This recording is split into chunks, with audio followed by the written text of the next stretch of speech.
What have the last 24 to 48 hours been like? Well, let me just say I'm excited about the guys we have coming, and it's been a long process. It starts at least a year in advance of identifying the players that you want to be a part of your program and what you want the football program to look like. What do you want those young men to represent?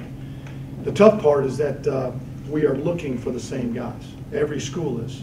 You want big, fast, physical, smart, all those things. So with that being said, there's a rush to those type of players. So we're fired up about the guys we've got. It's been difficult at the end because you feel like you're under fire. You feel like you're under attack of programs coming after your players, which is a compliment. It's a compliment to the young men we've been recruiting and ones we've gotten committed.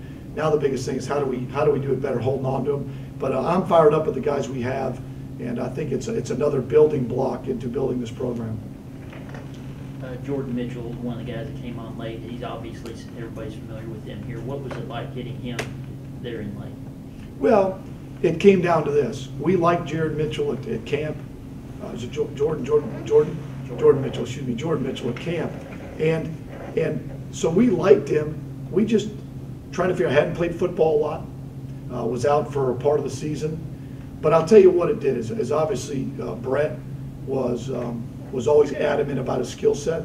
And then Neville called a couple days ago and just said, hey, this young man is an unbelievable kid, player, athlete. In 30 years of coaching, I put him in the class of these young men, and that means a lot.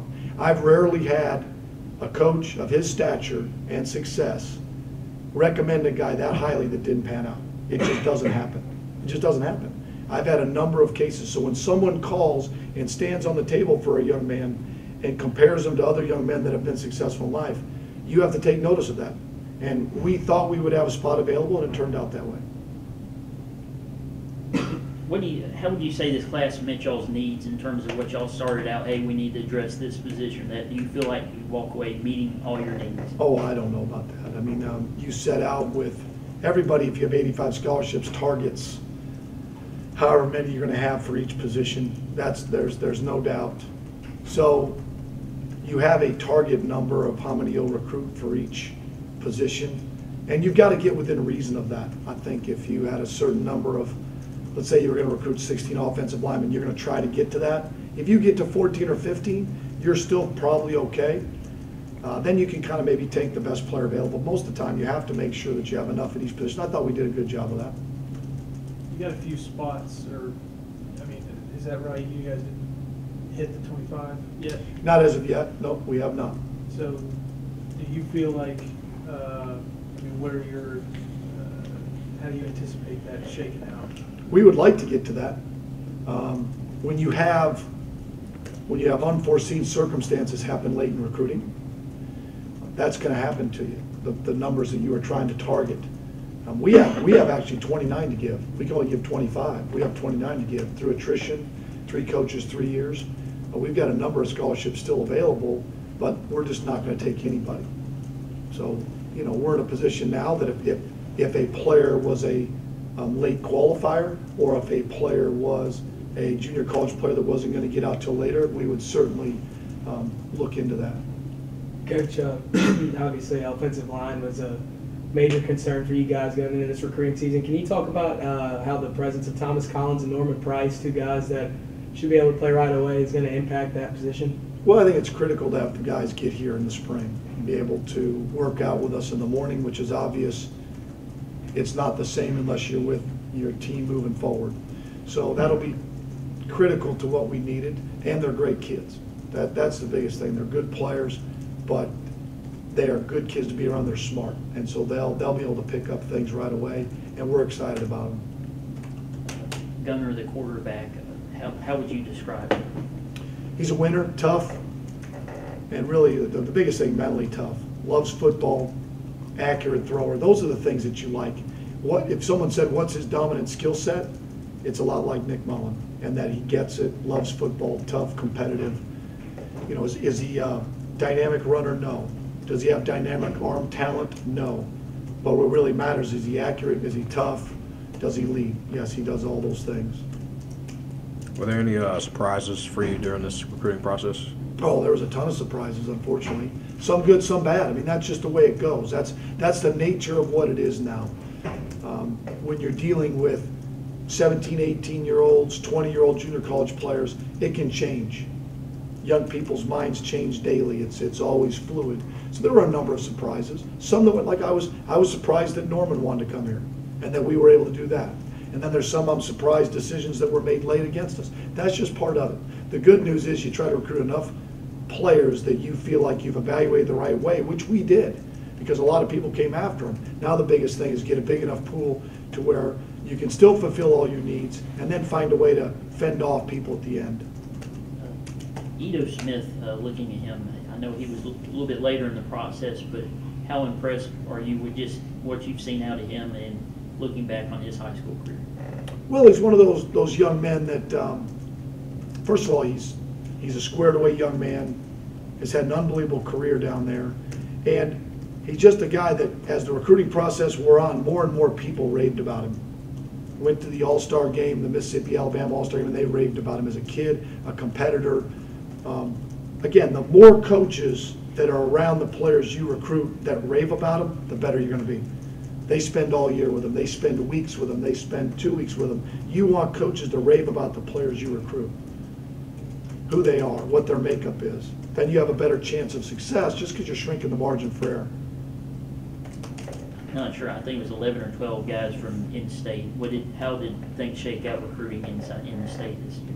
It was fine. I mean, you know, it's when you include the junior colleges and the high schools, I mean, we're always going to start here. There's good talent here.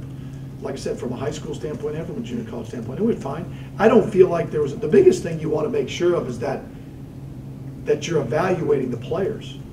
You want to make sure that you've done a nice job of making sure that in-state first, you don't let someone fall through the cracks. Does it happen? Of course it does. You're not going to be able to follow every single player, every single, instance that comes up. But you try to do as best job you can of evaluating the personnel in your state, next to you, and then Louisiana. If you do the process the right way, then you have to believe in your process and your evaluation skills. That's really where it starts, is how you perform the process to getting to who you want in your program. Kind of going back and talking about needs and position group needs and certain things like that. Is there any spot that you're uncomfortable with, where you don't feel like you guys met your goal of where you want to be as far as? I don't know about that. Obviously, when some players fall out late, you just pick out where we might have lost somebody and say, well, we didn't meet our need. Otherwise, they would be with us. I mean, we would have someone in that spot. But we weren't in any position where you'd say, boy, if we don't get that player, where are we going to be? It wasn't a situation where you said, boy, we needed a junior college quarterback and he didn't come. What are we going to do now, right? And that wasn't the case. So you're not going to sit there and say, boy, we just didn't. If we wouldn't have gotten, say, a couple of junior college linemen, we could have said that. Just areas of immediate need that we needed for guys to come in, or receiver-wise. So that didn't happen. I know you said freshmen last year, heading last season, everybody's going to have a chance to play. Is that the same approach Sure. this year? We're not in a position for guys to not come in and have a chance to compete. We only have, coming back, 11 seniors, of which probably 5 or 6 of them are starters. So all of our team is young. We played 14 freshmen last year. So, and a bunch of the guys that are now juniors that were sophomores last year were first-year guys. I mean, Kalen Reed, Devarius Miller, a number of these guys, they haven't ever been redshirted. So that comes about. The bottom line is we're in no position to try to build for 4 or 5 years from now. As much as it's not done that way anymore. You have to play the guys that give you a chance to win and develop. And would you like to be able to redshirt everybody? There's no question. But we're not in that position when you have so many. Like I said, we recruited 26 players 2 years ago. This year we would have recruited 25 to 29. Next year, even with where we're at now, it looks like we could get 15 to 20 again. That puts you an awfully young team. So they're going to have to play. That's for sure.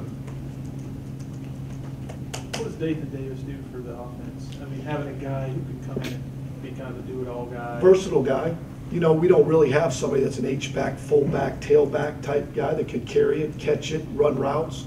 So we were excited when he wanted to come. He fits a lot of, you know, when we were battling recruiting, you know, you're talking about a guy that fits the academies, fits those style of offense. So we felt really good about his versatility.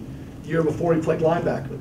Now all of a sudden he's an H-back and catching the ball and running the ball. And so we're thrilled to have him. Anybody that you would describe, I don't know if you want to label anybody, but a diamond in the rough, somebody that you look in this class and say, well, you know, we saw what in him, what other schools did. I don't know about that. It's hard to find diamond in the roughs because it's all in the eyes of the beholder. You know, there's plenty. If you've done this for as long as I have, for every school you're recruiting against, they've got guys on their board that you didn't want to go on. And we've got guys on our board that they didn't want to go on. I don't care if you're at LSU or Alabama, wherever, you're looking at certain guys going, I don't know, I wouldn't have taken them. And so it's how do you evaluate the skilled player, the O lineman, the D lineman, every position, how do you do it better than they do it? Because you're looking at the same guys. I mean, you're looking at the same 5'10" to 6 foot skill guys. You're looking at the same 6'2" to 6'4" O linemen. You're looking at the same quarterbacks. How do you pick out the right? It's not like you're sitting there, everybody's looking at Randy Moss. No, it's not. There's only a handful, a percentage, 5% of guys that are no-brainers in the country. The rest are, man, you got to evaluate your rear ends off. Find out what you want about them, how their core values. That's why they talked about in the Super Bowl, there was, 21 unranked players that were in the Super Bowl, or a certain amount of undrafted free agents in it. It's not an exact science of what a player is made of, what makes them tick. That's the biggest thing. How do you figure out their mental toughness? Do they love football? Do they have mental toughness? If you broke it down to that, bottom line is, do they love football and do they get up off the mat? Physically tough people get knocked down, mentally tough people get up and keep fighting. The more people you can get in your program that are mentally tough with a certain skill set, the better off you're going to be. I talked to Coach Murphy at Hines yesterday about Thomas Collins and Norman Price, and he mentioned that Oklahoma State had been on Thomas a couple of years ago. Is that kind of how you? No, No. that's not how it started.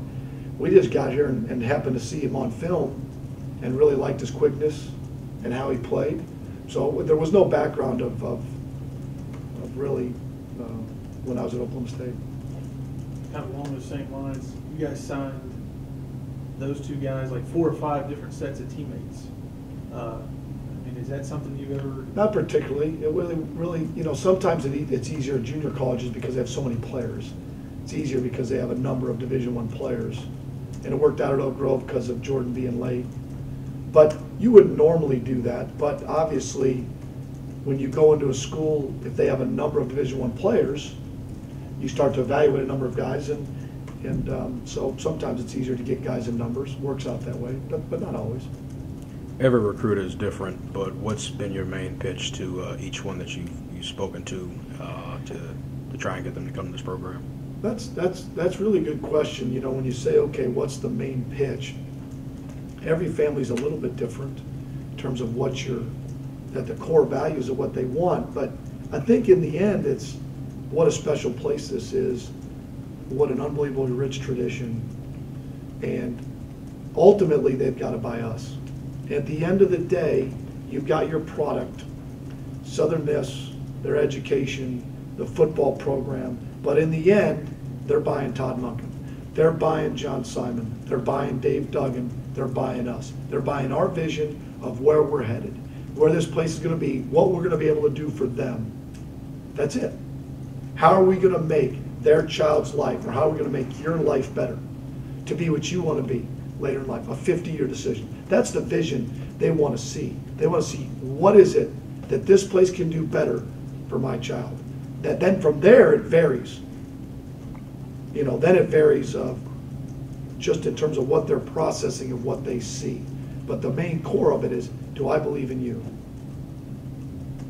Speaking of that, I was talking to Picasso Nelson at Oak Grove this morning, and I asked him, how excited he was to come here and play for you in this program, and he said, Coach Monken loves to win, and we love to win, and that's why it fits. So can you talk about that and how that kind of fits into the attitude of the players that you guys went out to recruit? Well, I mean, again, they have to buy into you and where they see the vision, and then eventually you have to produce. I mean, that's ultimately the pyramid of what you're working towards is you outline a vision, you get them to buy you, and then you've got to put the product on the field. Plain and simple, that's it. I don't know any other way of doing it. So ultimately, that's where it starts. And then, did we get beat up a little bit? Of course we did. We've earned our 1-23. That's the way it is. Now, we're not going to be that forever. But we earned that. Okay, no one's going to come to rescue us. We're going to dig ourselves out of it, and we're going to do that. This place has done that. And there's enough good players out there, but you got to find guys that are buying into our vision and buying into what Southern Miss has been about. And a lot of them have.